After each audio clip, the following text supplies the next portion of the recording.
Olá, sejam muito bem-vindos ao canal do Movimento Dedico.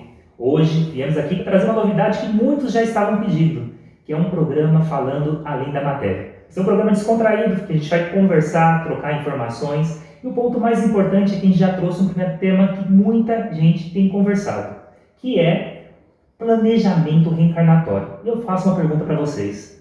Como que vocês acham que ocorre o planejamento reencarnatório? Em algum momento você já sentiu que nasceu na família errada?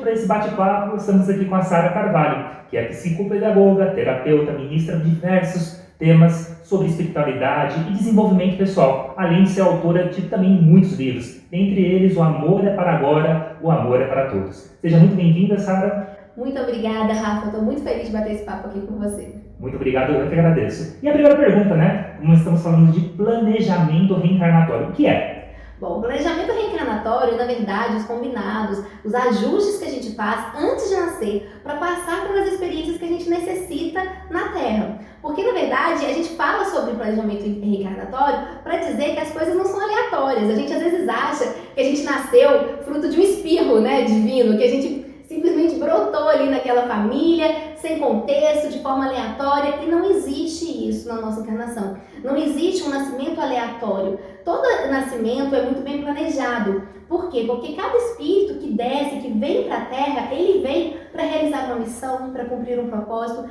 e para ter os aprendizados e os resgates necessários para a encarnação dele, para a vida, para a existência dele como espírito. Então, o planejamento reencarnatório são os combinados, aquilo que a gente fala, né, e faz antes da gente nascer, que vai levar a gente ter certas experiências.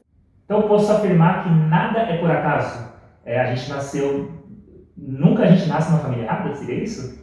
Essa que é a verdade, Rafa. Por mais que às vezes a gente não quer acreditar nisso, por mais que é difícil, que às vezes a gente fala, gente, eu nasci na família errada, a gente às vezes sente isso, né? Eu nasci no lugar errado. Não existe esse erro, né? Na verdade, nós nascemos no lugar, com as pessoas, nas condições que a gente necessita para viver a nossa encarnação, para realizar os aprendizados, os resgates, a gente reharmonizar aquilo que a gente, de alguma forma, em outras vidas, desarmonizou. Então, na verdade, é tudo por sintonia, sabe, Rafa? A gente cria sintonias nas encarnações anteriores e por sintonia, que quer dizer semelhante atrai semelhante, a gente vai para certas situações pela semelhança de vibração que a gente traz.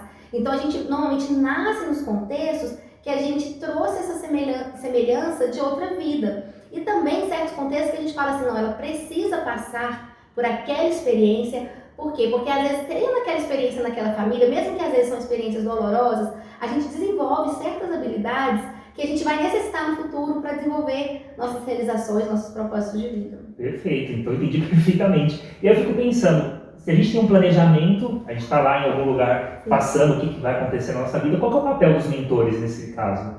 Bom, o papel dos mentores, né? Mentores são seres que nos amam muito, que têm uma ligação forte com cada um de nós. E eles são aqueles que vão ajudar a guiar a nossa encarnação.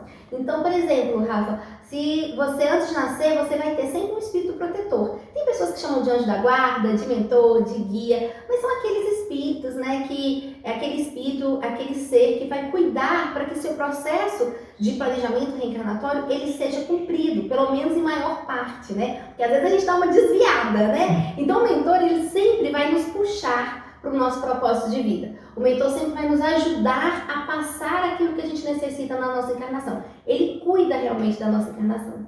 Como que eu fico sabendo, nesse caso assim, que eu estou no meu planejamento e não estou saindo ali pelas curvas e indo num outro rumo?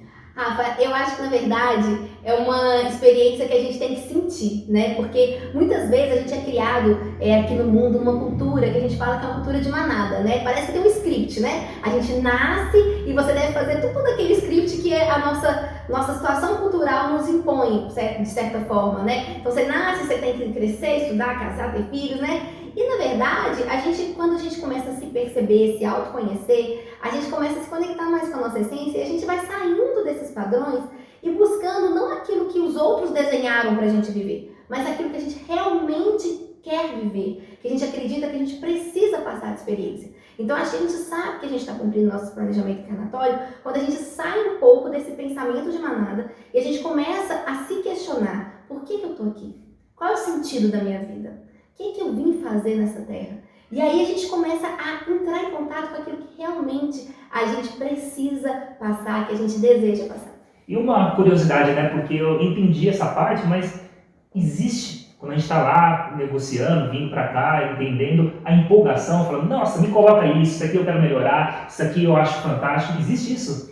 Existe. Eles dizem pra gente, né? Os nossos mentores, a espiritualidade, nos diz que a gente fica muito empolgado na hora de fazer o nosso planejamento encarnatório, dependendo também do grau de consciência, porque dependendo do grau de consciência, você pode ou não interferir e escolher mais as experiências que você vai passar. Mas dependendo, né, a gente fica às vezes querendo numa vida resgatar tudo, porque a gente começa a ter consciência profunda dos nossos erros, das coisas que a gente fez em outras encarnações. Então a gente quer resgatar tudo, a gente quer aprender, a gente quer se livrar, né, karmicamente de alguns enlaces, a gente quer ir para frente, melhorar. Então a gente fica querendo fazer tudo na encarnação. E aí os mentores agem nessa hora e falam, não, vamos deixar aqui, vamos deixar a encarnação para você ter esse ou esse aprendizado. Mas eu acho muito bonito esse entendimento assim, de que como que tudo que nos acontece pode ser entendido como um momento ali, uma prova, como a Terra fosse uma grande escola, e aquilo ali é um aprendizado para a gente passar, né? Para a gente poder, de alguma forma, crescer com aquela situação. E pode ser que eu tenha cenários que eu fiz um planejamento reencarnatório, por exemplo, para ter mais paciência. Depois não tive paciência nessa vida, brigava com todo mundo, voltei numa outra vida, de novo o mesmo cenário. Vou lá, não tenho paciência, mas eu pedi isso, e aí chegar um momento e falar, não, por agora vamos dar uma segurada nessa paciência, vamos trabalhar outros pontos na próxima reencarnação?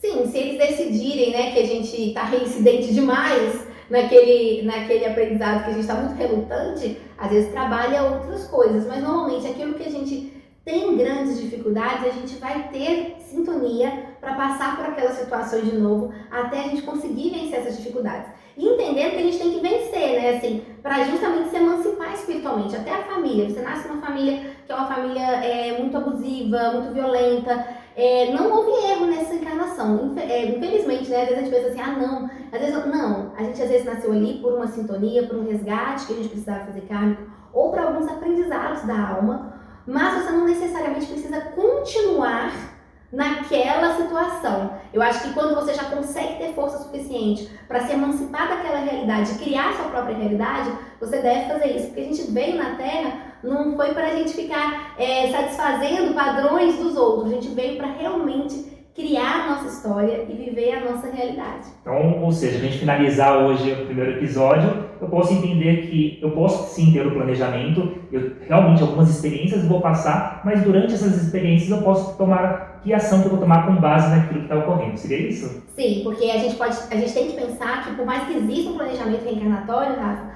a gente tem o nosso livre-arbítrio e a gente tem as nossas escolhas. Então, dentro daquilo que foi planejado, ou seja, que a gente combinou, né? Tem certos espíritos que a gente combina antes de nascer, né? Nossa, eu vou te encontrar nessa encarnação. Espíritos amigos, afins, tem aqueles que a gente também precisa resgatar, espíritos que a gente tem dívidas.